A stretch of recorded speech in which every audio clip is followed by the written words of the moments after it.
Vamos abrir a palavra de Deus na carta aos Hebreus, capítulo 12, e vamos ficar com os 2 versículos iniciais. Portanto, nós também, pois que estamos rodeados de uma tão grande nuvem de testemunhas, deixemos todo o embaraço e o pecado que tão de perto nos rodeia, e corramos com paciência a carreira que nos está proposta, olhando para Jesus, autor e consumador da fé, o qual, pelo gozo que lhe estava proposto, suportou a cruz, desprezando a afronta, e assentou-se à destra do trono de Deus. Que Deus, por sua graça e misericórdia, revele para nós a sua palavra, que Ele traduza a palavra dentro de nós, que o Espírito Santo revele lá dentro de cada um de nós a palavra, em nome de Jesus. O texto lido para nós falou de uma corrida que devemos correr com perseverança e com paciência. Uma corrida que nos está proposta. Veja bem, irmãos, uma corrida que nos está proposta. Não somos nós que propomos a corrida. É Deus que propõe a corrida, a carreira. Não é uma carreira que nós propomos, mas que Deus propõe. É Deus que nos capacita para esta corrida. É uma corrida patrocinada do começo ao fim pela graça maravilhosa de Deus. A Embratel será a patrocinadora das competições olímpicas de 2016, e os corredores brasileiros vão ser bancados por ela, mas ela não garante uma chegada vitoriosa, não garante sequer que vão chegar, mas Deus garante tanto a largada como a chegada da corrida cristã, da corrida em Cristo. Eu gostaria de levantar alguns pressupostos da corrida dos cristãos em Cristo Jesus. O primeiro pressuposto é o pressuposto da vida. Sem vida, nós não podemos nem andar, sequer correr. Sem vida, não podemos nada. Estou falando da vida de Deus, da vida de Cristo, da vida espiritual. Sem a vida de Deus em nós não podemos andar e nem correr em Deus.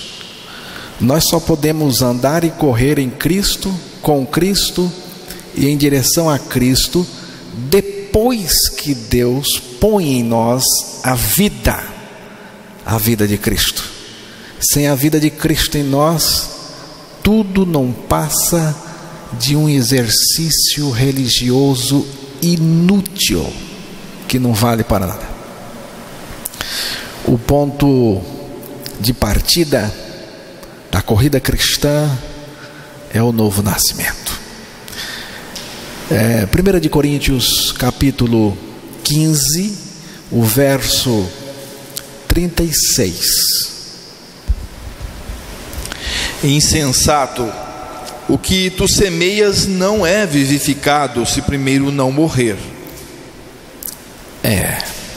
A semente precisa cair no solo e morrer para renascer, conforme a palavra de Deus disse a ele. Sabemos que a semente cai no solo e morre, e a vida oculta da semente surge, né? A semente cai no solo, morre, e a vida surge dessa morte. É assim também conosco, espiritualmente falando. Romanos capítulo 6, o verso 5, vamos ouvir a palavra. Porque se fomos plantados juntamente com ele na semelhança da sua morte, também o seremos na da sua ressurreição. Assim como a semente que cai na terra precisa morrer para renascer, nós fomos semeados no corpo de Cristo, na cruz. Com ele morremos e com ele também ressuscitamos. E assim nascemos de novo. Sem renascer, você não terá vida, também não poderá entrar no reino de Deus. Qual é a carreira ou a corrida? Estamos usando a palavra corrida. Qual é a corrida de uma pessoa que não nasceu? Qual é a corrida, a carreira de uma pessoa que não nasceu? Ela não nasceu, então ela não existe. Você já tomou o suco da laranja, da laranjeira que nunca nasceu? Não existe esse suco, irmãos. Então é preciso nascer primeiro. Pelo novo nascimento, a vida de Deus entra em nós. Com a vida de Deus, a vida de Cristo em nós, estamos prontos para iniciar a caminhada e a corrida, que é uma corrida cheia de tribulação, de luta e de contratempo. Muitos conselheiros dizem para as pessoas: chame Jesus para entrar em suas vidas. Outros dizem: orem para Jesus entrar em seus corações. Isso é falso, totalmente. Ele não entra em nós assim. Cristo só entra em nós se crermos que morremos com Ele para o pecado. Já estou crucificado com Cristo, vivo, não mais eu, mas Cristo vive em mim. Você notou? Estou crucificado com Cristo. Só depois que estou crucificado com Cristo é que Cristo vive em mim. Antes não. E também a corrida, a carreira começa a partir do momento que experimentamos a nossa morte com Cristo para o pecado e a vida de Cristo nos invade, ela entra em nós, né? Ganhamos a vida de Cristo e Cristo mesmo vem viver a sua vida em nós, porque o texto disse que Cristo vive em mim, quer dizer, Ele mesmo vive a vida dele em mim. Então agora eu tenho vida e agora eu tenho condição de começar a caminhada. Uma caminhada, uma carreira, uma corrida proposta por Deus, iniciada por Deus e sustentada por Deus do começo ao fim. Um segundo pressuposto é o pressuposto do desembaraço. O texto mostrou o seguinte: desembaraçando-nos de todo peso e de todo pecado que tão de perto nos rodeia. Preste bem atenção aqui, rodeia. E corramos com paciência. É importante notar logo de cara o seguinte: o embaraço está em torno de nós e não dentro de nós. Você viu que é uma coisa que rodeia. Então o embaraço está em torno da gente e não dentro da gente. Mas não dá para correr embaraçado, não é? Como que você vai correr embaraçado? Não dá para correr, irmãos, enroscados em pesos e situações criadas pelo pecado. Não dá. Existem embaraços que em si não são pecaminosos, e existem embaraços que são pecaminosos. Você pensa nas preocupações do dia a dia, né, nos cuidados do dia a dia. Todo mundo tem. Agora, o que temos que fazer? Aqui o texto diz: desembaraçando-nos de todo o peso e do pecado que tão de perto nos rodeia, e corramos com paciência. A corrida não para, não. Ela não para. Deus não quer nada dificultando ou atrapalhando a nossa corrida e o nosso relacionamento com Deus, e também com os outros participantes da corrida. A vida cristã é basicamente o seguinte: não mais eu, mas Cristo em mim. A vida de Cristo está em nós, nos dando condição para sair de qualquer situação embaraçosa. Se você é um participante da corrida celestial, você vai dar um chega para lá nos embaraços e nas vis tentações do pecado, tranquilamente. Se você foi colocado por Deus na corrida, o pecado aqui apresentado é o pecado em torno do santo e não no santo. É o pecado que rodeia, Então, o pecado, o mundo, o diabo, as tentações estão fora da nova criatura. Porém, tudo isto investe contra nós, contra a nova criatura, como búfalos selvagens, mas não conseguem nos atingir, porque Cristo está em nós, nos defendendo. Ele está em nós e Ele nos defende, Ele nos guarda. A vida de Cristo em nós nos dá condição, irmãos, de sair de qualquer situação de pecado. Você tem o poder, que é a vida de Cristo dentro de você. Você tem o poder de sair de qualquer situação.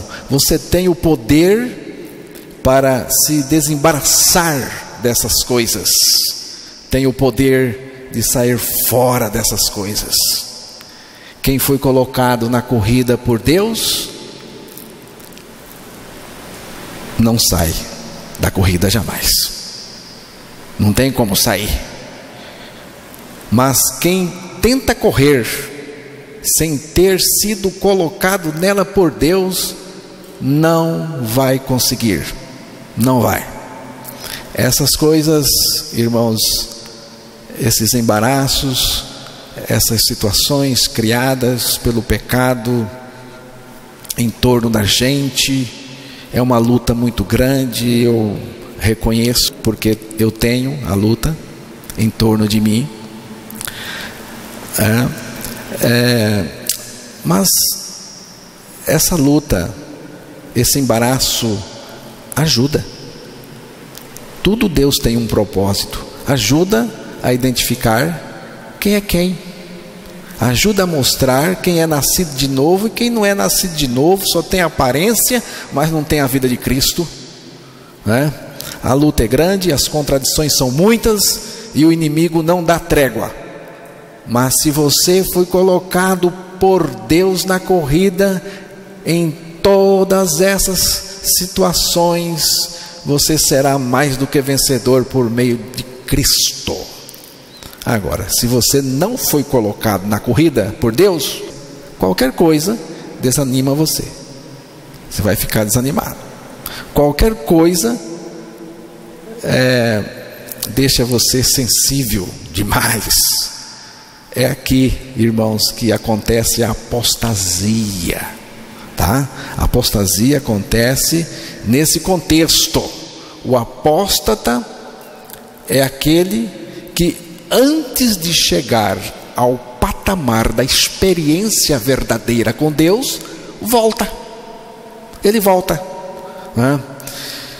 Então, um terceiro pressuposto é o pressuposto de olhar firmemente para o autor e consumador da fé, Jesus, conforme está lá no versículo 2, que foi lido no início.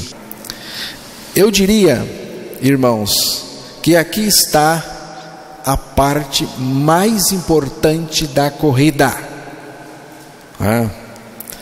Nós não podemos distrair de Jesus, olhando outras coisas. Não podemos nos distrair de Jesus para olhar coisa alguma, por mais bonita, interessante que seja. Não podemos, irmãos, tirar os olhos daquele que é a centralidade de Deus, daquele que é o tudo de Deus para nós. A obra de Deus requer de cada um o que requer? Que você creia. Que creia. A obra de Deus, o que é a obra de Deus? É você crer. Jesus falou que fazer a obra de Deus é crer. E Deus mesmo nos dá essa fé para crermos na suficiência total de Jesus Cristo, né? Quando eu olho para mim, o que eu vejo? Quando eu olho para mim, eu vejo insuficiência total. Mas quando eu olho para Jesus, pela revelação de Deus, eu vejo a suficiência total de Deus sendo injetada em mim, a suficiência de Deus sendo injetada em mim pela graça de Deus. Olhando para Jesus, aquele que suportou a cruz, né? Olhando para Jesus, aquele que na cruz nos atraiu para si, nos fez morrer com ele para o pecado, e ao ser ressuscitado pelo Espírito do Pai, nos ressuscitou juntamente com ele, tornando-se a nossa vida, né?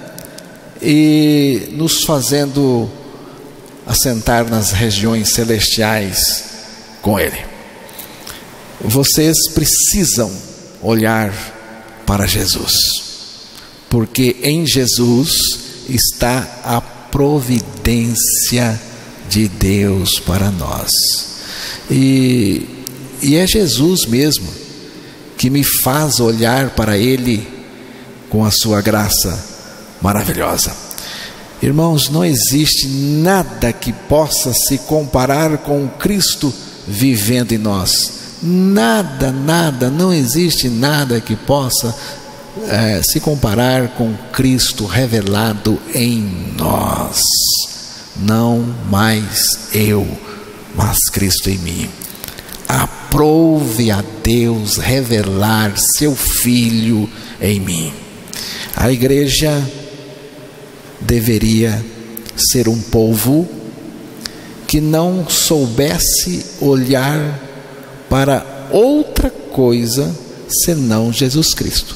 Assim que eu vejo a igreja. A igreja deveria ser um povo que não soubesse olhar para outra coisa senão Jesus Cristo e somente Jesus Cristo. E o Cristo revelado em nós. Tem mais essa. É o Cristo revelado em nós. Não é ficar procurando o Cristo fora de nós. Ele está no trono. Ele habita no seu trono, como diz a palavra, no elevado trono, mas também habita no coração contrito. Ele habita em mim. Ele mora em mim também. E a revelação de que precisamos é a revelação do Cristo em mim, o Cristo que está em mim. Você quer Cristo revelado em você? Você quer Cristo revelado em você? Cristo se manifestando em você? Então confesse sua morte com Cristo na cruz e experimentará Cristo em você. Nessa base, corramos com paciência a carreira, a corrida que nos está proposta por Deus.